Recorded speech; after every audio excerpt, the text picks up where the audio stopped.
Iran की जवाबी कार्रवाई, अमेरिकी अड्डों पर हमले, कुवैत बहरीन में तबाही, ट्रंप की नई धमकी। आज के दिन मिडिल ईस्ट के लिए बहुत खतरनाक है। अस्सलाम वालेकुम, नमस्कार। मैं हूं नूर आलम और आप देख रहे हैं न्यूज़ 4000 भी। पूरी दुनिया की निगाहें इस टाइम ईरान और अमेरिका के बीच बढ़ते तनाव पर टिकी है। कल रात अमेरिका ने ईरान पर जो हमले किए, उसका ईरान ने ऐसा जवाब दिया कि पूरे मिडिल ईस्ट हिलकर रह गया। आसमान में मिसाइलें दौड़ रही हैं, ड्रोन उड़ रहे हैं, धमाकों से धरती कांप रही है। ईरान ने कैसे किया? अमेरिकी अड्डों पर पलटवार, कुवैत, बहरीन और जॉर्डन में क्या हुआ? क्या अमेरिका अब ईरान के न्यूक्लियर प्लांट्स पर हमला करेगा या कर सकता है? 23 साल बाद अमेरिकी सेना इराक से क्यों छोड़ रही है? और स्टेट ऑफ हार्मूज के पास जो जहाज डूबने का बड़ा हादसा अभी सामने आया है। सबसे पहली बड़ी खबर यह है कि ईरान ने साफ ऐलान कर दिया है कि अमेरिका के खिलाफ उसका जवाबी ऑपरेशन आखिरी जीत यानी फाइनल विक्ट्री तक जारी रहेगा। और ये बहुत ख़ास वक्त है, दोनों की लड़ाई हो सकती है आने वाले टाइम में, और लड़ाई झड़प चल रही है इस टाइम। यानी ईरान अब पीछे हटने को तैयार नहीं। ये ऐलान इस वक्त आया है जब 14 और 15 जुलाई की रात अमेरिका ने ईरान के कई इलाकों पर फिर से भारी हमले किए। अमेरिका की कोशिश थी कि ईरान को उसकी सैन्य क्षमताओं से कमज़ोर कर दिया जाए, लेकिन ईरान ने ऐसा जवाब दिया है कि अमेरिका के होश उड़ गए। ईरान के इस्लामिक रेवोल्यूशनरी गार्ड यानी आईआरजीसी ने कहा है कि उसने अमेरिकी ठिकानों पर ड्रोन हमले का 7वां दौरा पूरा कर लिया है। इस ऑपरेशन का नाम दिया है लाइटिंग ऑपरेशन। ईरान का दावा है कि इस बार उसने जॉर्डन के अजारक एयरबेस को निशाना बनाया, जो उसे पूरे इलाके में अमेरिका सेना को बहुत अहम अड्डा है। लेकिन यहाँ एक बात ध्यान देने वाली है, ईरान के इन दावों की अभी तक किसी सोर्स या अमेरिका के सेना ने पुष्टि नहीं की है।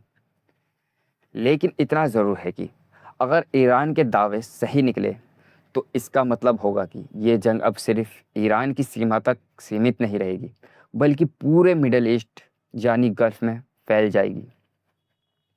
अब बात करते हैं ईरान की, उन हमलों की जिन्होंने अमेरिका के एयर डिफेंस सिस्टम को चुनौती दी है, बल्कि नाकाम बना दिया पेट्रो सिस्टम को। ईरान ने बहरीन, कुवैत और जॉर्डन में मौजूद अमेरिकी मिलिट्री अड्डों पर बड़े हमले करने का दावा किया है। इन हमलों में ईरान ने बैलिस्टिक मिसाइल शाहिद 136 ड्रोन का एक साथ इस्तेमाल किया। यानी उन्होंने ड्रोन और मिसाइल का कॉम्बिनेशन इस्तेमाल किया साथ में मिला के, जिसे रोकना मुश्किल होता है यानी इम्पॉसिबल। समझिए क्या है ये तरीका।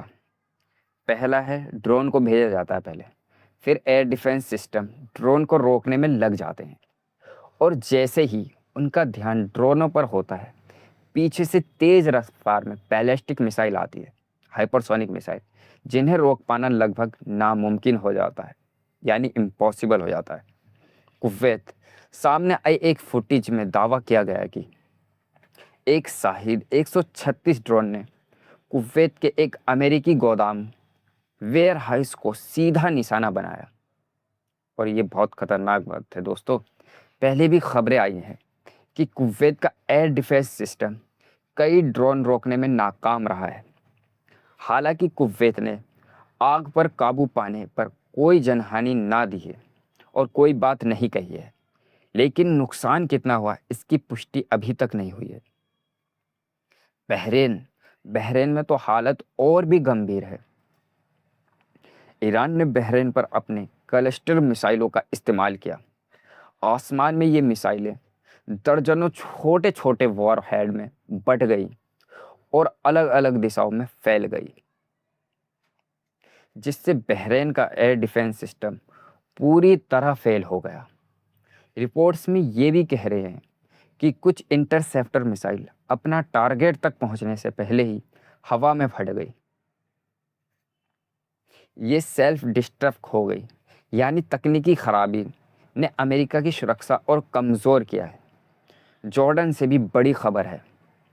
सामने आई वीडियो में दावा किया जा रहा है कि 14 से 15 जुलाई की रात कम से कम 4 ईरान बैलिस्टिक मिसाइल जॉर्डन के किंग फैसल एयरबेस पर गिरी है। अगर ये सच है तो इसका मतलब है कि ईरान ने जॉर्डन में अमेरिकी अड्डों को फिर से निशाना बनाया है। ये सब दाव हैं, इनकी सबूत पुष्टि नहीं हो पाई है, क्योंकि ना तो अमेरिका, ना बहरीन, कुवैत और ना ही जॉर्डन अपने नुकसान को सार्वजनिक नहीं करना चाहते हैं। लेकिन सोशल मीडिया पर जो वीडियो वायरल हो रहे हैं वो काफ़ी चौंकाने वाले हैं। लेकिन अब अमेरिका की तरफ से क्या रिएक्शन आ रहा है, ये भी जानना बहुत ज़रूरी है। अमेरिका के राष्ट्रपति डोनाल्ड ट्रंप ने एक बड़ा इशारा किया है। उन्होंने कहा है कि अमेरिका अब ईरान पर अब तक का सबसे खतरनाक हमला कर सकता है आने वाले वक्त में। ट्रंप ने साफ शब्दों में कहा कि अब ईरान के न्यूक्लियर अड्डों और उसकी फैक्ट्रियों को भी निशाना बनाया जा सकता है। उन्होंने ये भी कहा, जब तक ईरान खुद बातचीत की मेज़ पर नहीं आता तब तक अमेरिका हमले जारी रखेगा। ट्रंप ने कहा, हम ईरान को सारे पावर प्लांट और पुल तबाह कर देंगे। यानी अमेरिका अब ईरानी इंफ्रास्ट्रक्चर को निशाना बनाने की बात कर रहा है, जो बहुत ही खतरनाक और गंभीर हो सकता है। ईरान पर असर। अमेरिकी सेना यानी सेंटकॉम ने यह भी बताया कि अब उसने ईरान के स्टेट ऑफ हार्मुज से जुड़े ठिकानों पर हमले तेज कर दिए हैं। बंदर अब्बास, किस आइलैंड, केसम सिरिक जैसे इलाकों में धमाके सुनाई दे रहे हैं। ये सभी इलाके ईरान के लिए रणनीतिक रूप से बहुत अहम है, क्योंकि यहाँ से ईरान नियंत्रण रखता है। नेवल ब्लॉकेड यानी समुद्री घेराबंदी। इन सब के बीच अमेरिका ने ईरानी बंदरगाह की नेवल पर ब्लॉकेड यानी समुद्री घेराबंदी पर भी काम शुरू कर दी है। अमेरिकी नौसेना के 20 से ज़्यादा युद्धपोत और सैकड़ों विमान इस ऑपरेशन में लगे हैं। अब कोई भी जहाज ईरान आ जा नहीं सकता बिना अमेरिका की निगरानी में। अगर ये घेराबंदी लंबी चली तो ये दुनिया के सबसे अहम तेल लूट पर बड़ा संकट खड़ा कर देगी। इस बीच ईरान के लिए एक अच्छी खबर आई है कि इराक ने भी उसके समर्थन में बड़ा बयान दिया है। इराक के रेजिस्टेंस ग्रुप कताइब हिजबुल्लाह ने कहा है कि अगर ईरान के खिलाफ पूरी जंग छिड़ती है तो वो तुरंत मैदान में उतर आएंगे। उनकी सिक्योरिटी चीफ ने कहा, ये हमारा अकीदा है, हम ईरान को अकेला बिल्कुल नहीं छोड़ेंगे। इसका मतलब ये है कि अगर अमेरिका ने ईरान पर हमला किया तो ये संघर्ष सिर्फ 2 देशों तक सीमित नहीं रहेगा, बल्कि लेबनान के हिजबुल्लाह और यमन के हूती और इराक के कई गुट भी अमेरिका के ठिकानों को निशाना बना सकते हैं पूरे मिडल ईस्ट में। इससे पूरे मिडल ईस्ट में जंग की आग जल सकती है। एक और बड़ी खबर कि 23 साल बाद अमेरिकी सेना आखिरकार इराक छोड़ने जा रही है।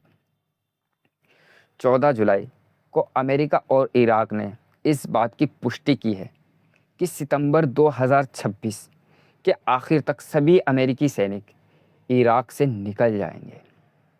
यानी जो 2003 में सद्दाम हुसैन के खिलाफ जंग शुरू करने वाला अमेरिका 23 साल बाद अपना सबसे लंबा मिलिट्री मिशन ख़त्म करने जा रहा है इराक से।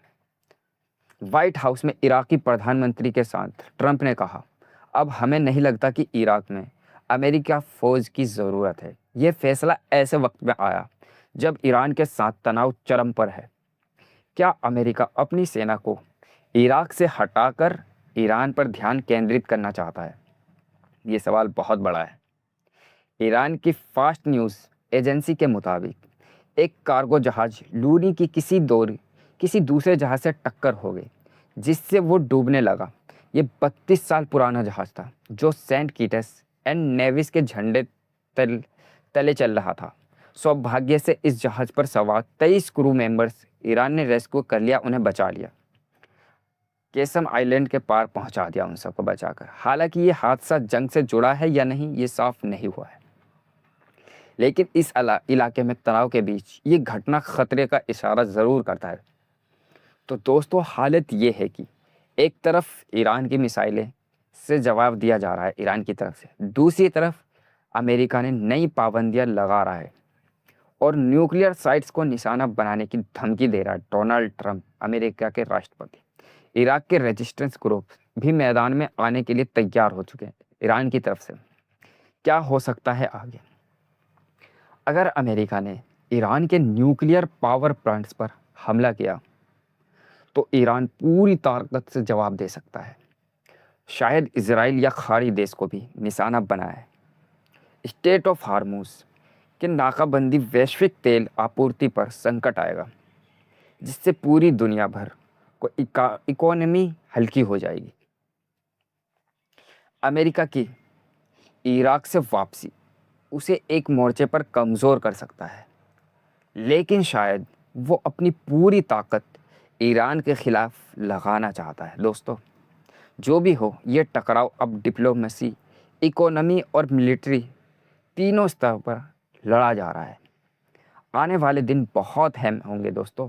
मैं आपको अपडेट देता रहूँगा। अपनी राय कमेंट्स में ज़रूर बताएं। चलिए मिलते हैं आपसे नेक्स्ट वीडियो में।